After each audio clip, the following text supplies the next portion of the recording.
Uh, uh. Oh, hey, that's new.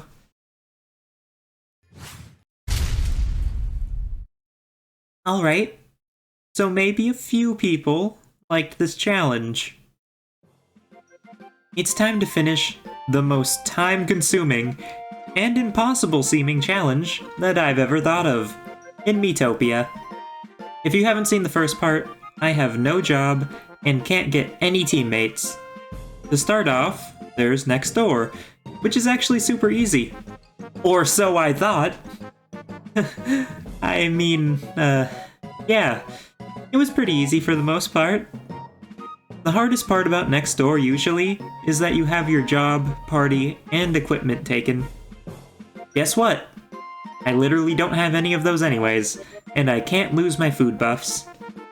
Speaking of not having any friends, since I made it so teammates don't join me when they're supposed to, the game obviously can't give me them. However, the game still tried to play the cutscene, and did that every time I entered an inn. It went away eventually, in like CrafterB. This was just so annoying, and wasted more time than it needed to. But yeah, I got to the town, dealt with the genie, found some very scary scorpions, with insta-kill attacks, and rescued some faces. While I was doing all that, by the way, one funny thing was that the mummy taking my non-existent weapon still lowered my damage. Now, we are about to get to the hard and hair-pulling part. You see, there's a very simple and silly status effect, only used by about 3 enemies in the entire game. This is called the pharaoh status, which makes you either do nothing, or feed your HP bananas to the pharaoh boss. What makes it so frustrating is that it lasts for 3 turns, or more specifically, 7 of the pharaoh's attacks. In all of that time, I only get to hit the pharaoh once before it hits me with this status, which is guaranteed to work. When I started this fight, I was only able to do about 18 damage, and the pharaoh did 17. Multiplying by 7, that's 18, compared to 119 damage, and I only had about 500 sprinkles, with the boss having even more health than that. So yeah, I was pretty screwed at this point, but there was something that could be done. My defense and attack stats, you see, were around 50 at this point. Now, I didn't have the most hope for it, but my plan was to max out my defense and raise my attack. And along the way, I would also max out my sprinkles. It took a very long time, and I pretty much only did defense since there weren't any good attack foods considering my me already hated goblin ham. I mean, yeah, there was fried cobra in this area, but that takes up 3 bars on the hunger meter, and my me also didn't really care that much for it. In the end though, after something around 6 hours worth of grinding, I got my defense above 90, and surprise surprise, the pharaoh only did 5 damage to me after that. Yeah, today I learned that Miitopia calculations are very non-linear. After a 10-minute long fight, I got down to the absolute wire, being on my last bit of health. I finally got to land the last hit, and saw that stupid boss die. After that, the Land of the Fae literally took me like 2 hours. That might sound like a while, but it's not much longer than it normally would be. Just look at the speedrun. Once I got to CrafterB, things were a teensy bit broken. As like last time, my very real and totally not imaginary party members were just guest AMEs. While I had the Great Sage around, because he's supposed to help me rescue people in this part of the game, I went back to the Land of the Fae to grind hobgoblins. They drop hobgoblin donuts, which raise attack and magic, my 2 most important stats currently, because I had just nearly maxed out my defense and my HP was already super high. After a bit, I went to rescue all of my supposed friends. The first round of bosses were super duper easy, but I couldn't rescue them. Yeah, for some reason I couldn't return their faces. I don't know why. I beat all of the bosses anyways, and went to change the mod to make it so that the Wandering Gourmet would open up the volcano area, and went on. And here's something that I thought wouldn't be a problem, but really is. You see, there's a thing where your party gets split in half, called the Falling Rocks event. I read online that in the post-game, the Falling Rocks event doesn't really happen if you only have one person in the party, because you can just put everyone into the villa. However, in the main game, these events are mandatory, so I had to just change that, which took me quite a while to figure out. But don't worry, now that I figured it out, we don't have to worry about that for the rest of the game. Next was a boss that I was very much looking forward to, the Cerberus. You see, this boss actually unlocks the Hyper Sprinkles, something that's super good, especially because I don't have many things to do at this point to get better stats. For some reason though, it didn't give me them. I don't know why. It just didn't, but at the very least, it wasn't too hard of a boss, and I got past, just without sprinkles. After this point, the Great Sage left, so the difficulty was ready to crank back up again. I fought some Dark Griffins, and a small little something about them just had to poke fun at me. They have an MP absorbing move, so after all this time, after having already maxed out my sprinkle count, I unlocked MP sprinkles. Then there was another Falling Rocks event, which I fixed and pressed on. The next big battle was yet again one of the bosses that I needed to defeat to rescue my fake team members. And for some reason, this unlocked Hyper Sprinkles? Again, I don't know why. Now that I could double my damage essentially, battles would be so much more possible.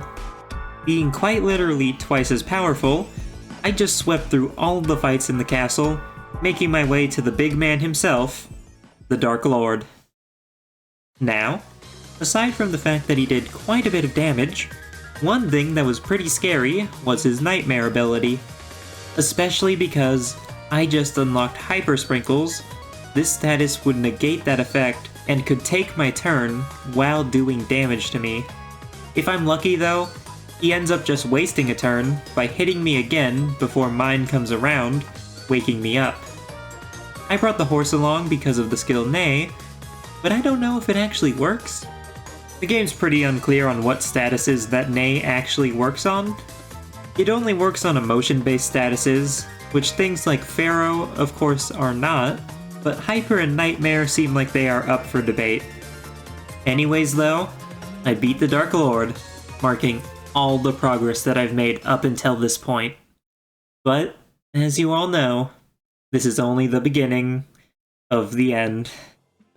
The Dark Curse took over the Great Sage, and we needed to go do the rest of the game now. Hey though, we got a close-up of Dominic's tail. That's certainly something. A lot of this part of the game wasn't all too bad though, for a few reasons. Yeah, there's a spike in difficulty, but for most of it, we get some supporting NPCs to come along. Sometimes, they're pretty annoying, but hey, they help. One quest is something that I was definitely looking forward to, being the one that takes us to the sterile plant. This area is a little spooky, less because of the strength of the enemies, more so because of mecha scorpions apparently being able to insta-kill. It's all worth it though, because the boss here unlocks the amazing thing that is shield sprinkles. They might not be the most important thing, but this lets me strategize, and where there's strategies, there are opportunities for an advantage. Another funny thing about this is that the shield, and targets, don't actually show up on jobless Miis. The other thing is that my magic stat was high enough to take a hit from the laser. Max food stats certainly cannot go as high as just leveling, but they're still pretty good up until that point. The next thing that felt impossible was the Woof of the Wisp. I'm sure that you're wondering why, and that's a good question. You see, this boss was no pushover. It could deal about 30 damage and went twice in a turn, and above all, had the ability to heal. This ability to heal was the worst of it because it healed about 100 something damage every 3 turns, and in that time I could do a little over that much without sprinkles or critting. This meant that while it's possible to deplete its HP, I did not have as big of a health pool as it did, nor could I infinitely heal. Let me just check how much health the dog had again. Oh, just 1,550. Look, there's not much to say about this. I did not have many options at this point. This boss could only be fought while on this quest, I'm fairly certain, and the help that I got was from the same person that had their face put on the boss, so I couldn't get help from any NPCs, nor from any stats at this point in the game. My best bet was just that. A bet. I had to take chances. I fought this boss over and over again until I got good enough luck to both get criticals from the cool trait and dodge the attacks so that I didn't run out of health first. This took an immense amount of luck, but not an impossible amount. I don't ever want to do that again, and I don't have to. Unlike the Pharaoh, that one would actually be impossible if it got any harder. And a fun fact while I was looking at the files for this enemy, all the other versions seem to be weaker, so that's something. And what I just said a second ago, sadly will come up later, but for now though, I unlocked the skyscraper, and oh boy were the enemies tough. As they should be, of course.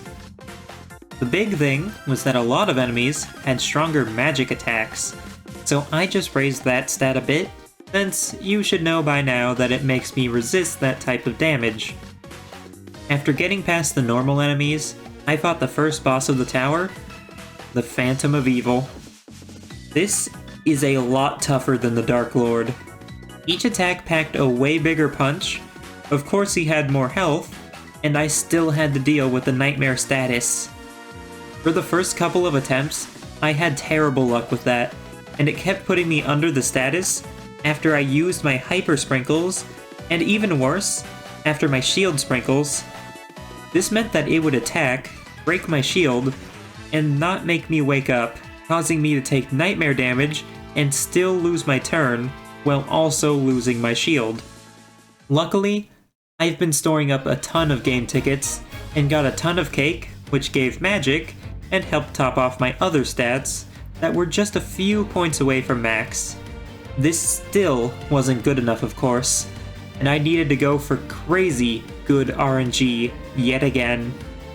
It took a lot of time, but I did it, with very few nightmares and a lot of dodging. While grinding stats was definitely the theme of the first video, in this one, it's all about grinding out good RNG. Hey though, now we have something that's actually really good, being Stan, the X-Dark Lord. Stan is great, because while he does not do much damage, he can heal me infinitely. Things were pretty easy for a while, but you remember what I said before?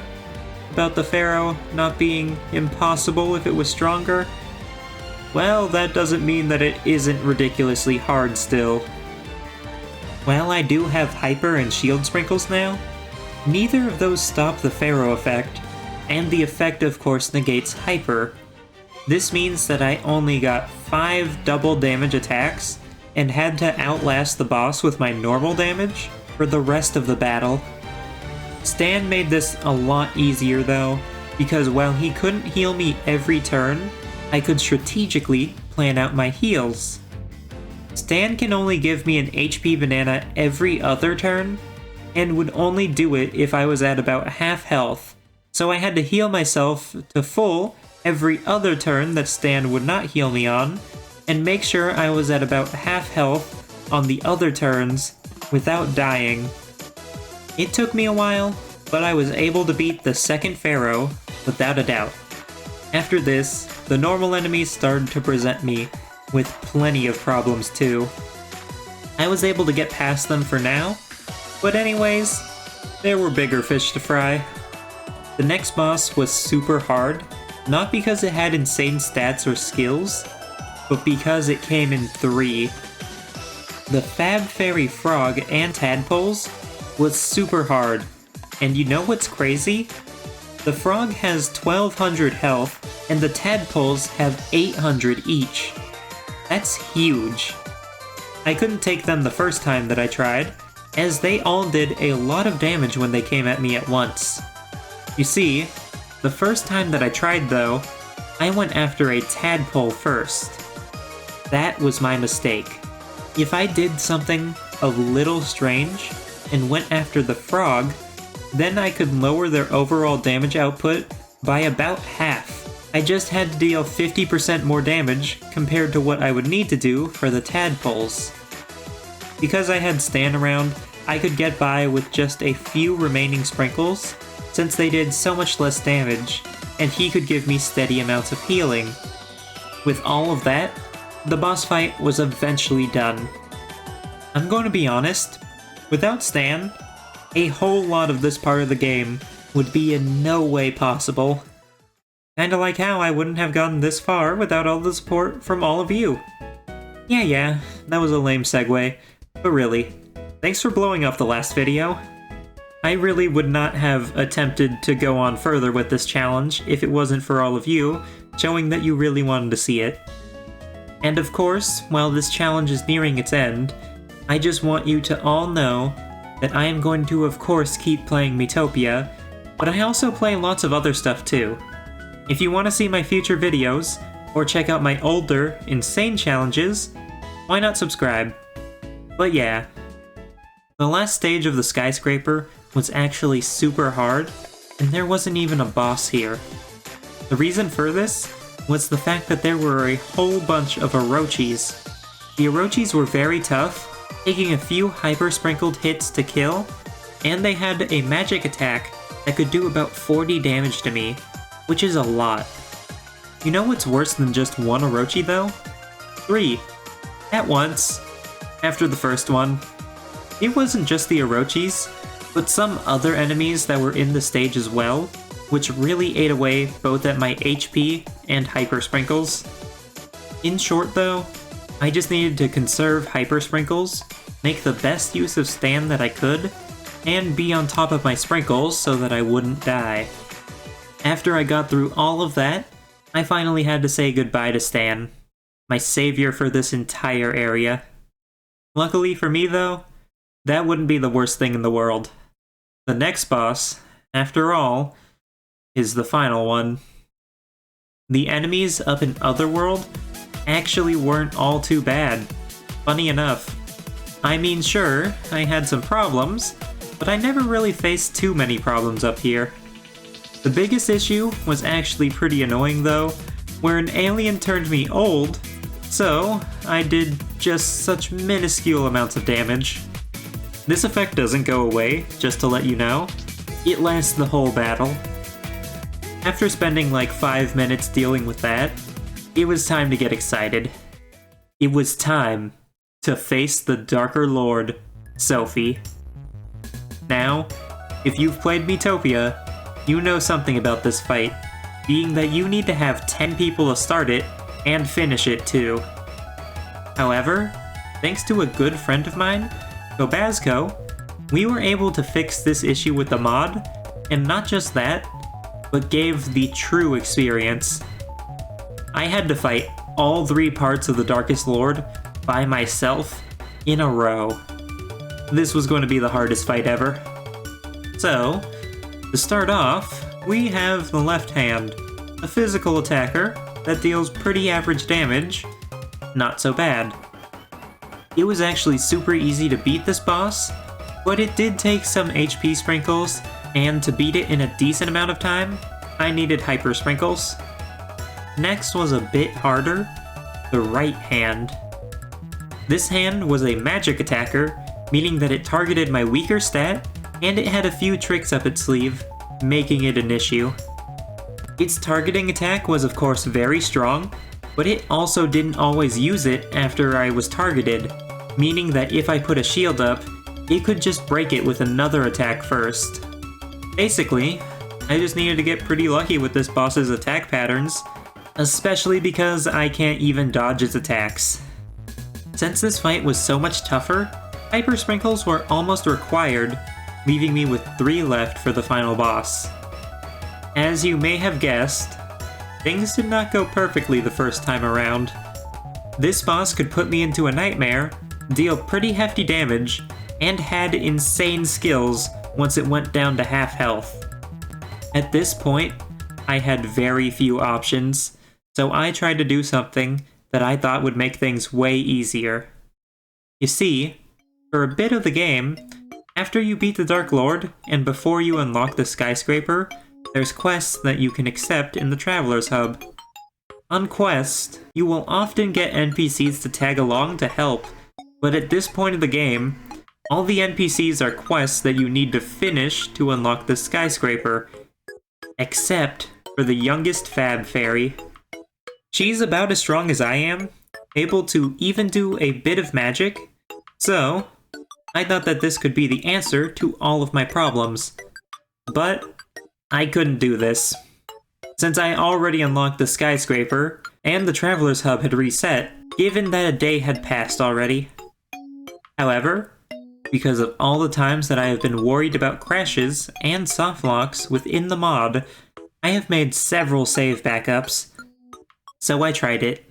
I went all the way back to before I beat even the Dark Lord, unlocked the hub, beat the quest, but right before I went to unlock the tower, I grabbed the youngest Fab Fairy. This would have meant that I needed to re-battle the Phantom of Evil, but with my support, I was fully ready. However, it didn't work. Yeah, I spent a few hours on that for no reason, because unlocking the tower doesn't just remove tag-along NPCs, but also wipes all quests from the Traveler's Hub. At this point, I really was out of options. I maxed my stats, and it wasn't enough. I just couldn't beat the final boss. At least not with the 2 before it. It seemed that beating Miitopia without a job and friends was truly impossible to do. But there was a bit of hope. Now, I will admit that this is entirely cheating, I will say. But I wanted to test the theoretical limits of this game still, and see this through. Just temporarily, I changed what the rates would be for certain things to happen, such as my dodges, crits, and what attacks that the boss was going to use. This was entirely unfair and tilted in my favor, but I needed to know if there was some reality where perfect RNG could win this fight. Since the first boss uses only physical attacks, I could dodge every hit from it after giving myself a 100% chance to avoid it. Next was the magic boss, which I made only use its weakest attack, so I spent the fewest HP sprinkles possible. Finally, I didn't actually do much to the final boss, but I did remove the nightmare skill because that was just far too hard to counteract. Even with all of this though, I still ended up losing. The Darkest Lord's attacks were just insane, such as reducing me to 1 health, even through a shield, or a 90 damage meteor swarm. I tried multiple personality types even, but nothing could do better than the Cool's ability to avoid damage. However, I decided to do my best to make a plan. I could easily not use my Hyper Sprinkles on the left hand, and just had to wait until I beat it, since it really just couldn't hurt me. Next, I decided to save a sprinkle use on the right hand too. I didn't like this idea at first, because the slower I killed it, the less HP sprinkles I would have later on, but this was entirely worth it. On the Darkest Lord, I decided to bring it down to half health this time, before using sprinkles. Since I had 5 though, I could afford to use 1 a bit early, since it should only take about 4 to take out half of its health bar. Then, after that, I was careful with how I healed, and used shield sprinkles wisely. You see, the attack that reduced me to 1 HP did just that. Always reduced me to 1 HP. If I was already severely hurt, it would mean that I'd lose less overall health. I think that we can all understand that.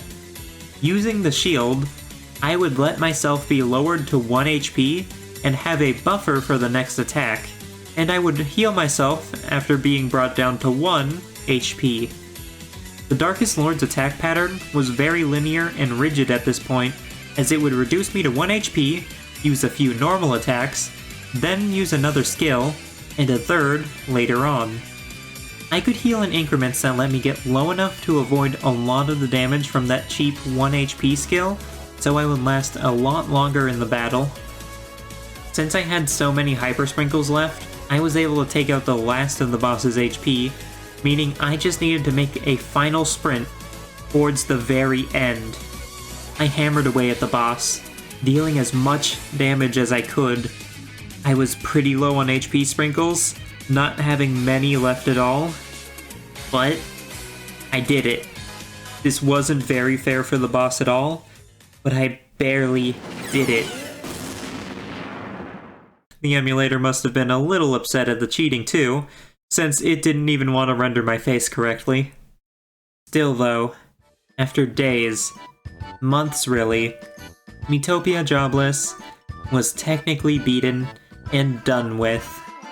I know that I couldn't do this normally, but you have to give me credit where credit is due. Even with rigging it, I still needed to plan the fight out very carefully. And I did everything else in the game completely fairly.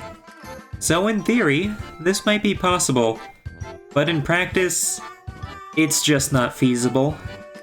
Sure, you could definitely beat Miitopia without a party, or beat it without anyone in the party having a job, but having no job or a party has been pushed to its absolute limit. Speaking of friends, talk about these fake friends. I don't even know them, and they want to say that they helped. Yeah though, if you want to try this for yourself, you can find the mod in the Miitopia Discord server, link in the description. At this point, I'm just gonna go pass out or something. This was a lot. With that all said though, thank you all for watching, and I'll see you all next time. Bye-bye!